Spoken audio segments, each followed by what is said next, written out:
Shots fired at Montecito Union School District. Suspect is dressed as a white male in dark clothing, seen entering the campus, no further. The training that we had today at Montecito Union was really centered on an active shooter scenario that integrated the medical rescue task force concept so that we can start integrating and working together more effectively. The initial call report of shots fired at Montecito Union School, then the first arriving deputy would go in and enter the scenario, and then based upon what he or she sees would start hearing and seeing evidence of where the suspect is, so they'd start looking for that threat and trying to neutralize that threat.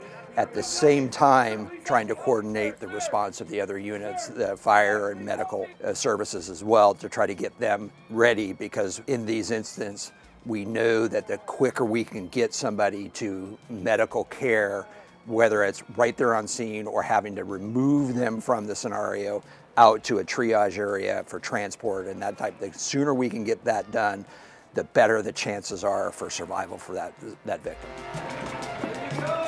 It is chaotic, and you have all of these different stimuli coming in at the same time. You might have shots, you might have people screaming and yelling, you might have people running from you. Somebody that comes running out of a door may not be a suspect. You have to move very quickly to neutralize the threat, but that's got to be balanced with you can't move so fast that you can't process the information. So our first initial responsibility is make sure that there are no more victims, and the way we do that is neutralizing the threat. The next priority is who can we save here, and who needs help, and how do we prioritize that treatment and getting the proper people to them. Traditionally, in a lot of people's opinion, and I don't disagree with this, we waited too long to get that going. So what we're trying to do is get comfortable with the other disciplines and get them working with us so that they trust us that we're not going to put them where bullets are flying, because that's not what they're comfortable doing. None of us are comfortable doing that, but we understand that that's where our expertise comes in. So we're going to start escorting people in with the rescue task force concept, but we would have a force protection of law enforcement so that if some threat that is currently unknown pops out or presents itself, then we would be able to respond to protect those personnel.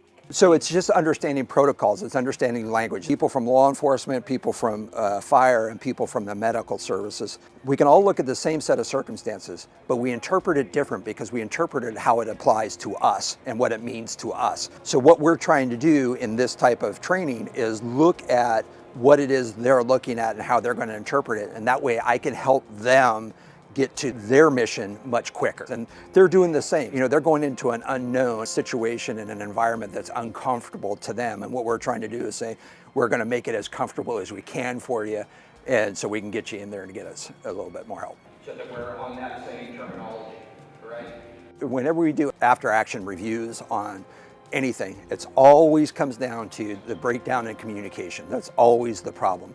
So the more we can get concise, good information, the better off we will be. We also had a tactical communications dispatcher there, and she was able to help us identify the areas that we weren't communicating appropriately in, which is the key to this. A lot of these things we just don't know until we actually put it into practice and we say, oh, we can't do that, or hey, we'd be much better doing it this way, and this should be our standard practice. This whole training day was the result of many people working together to come through it. But really, to make the scenario real, we utilized specialized equipment. We also use actors and all of the cadets at the Allen Hancock Training Center. Do you have any update on patients? 2 victims down in Garden Center. Our next step is a tabletop exercise played out on a game board where the game decides how you respond and who responds and what resources are available.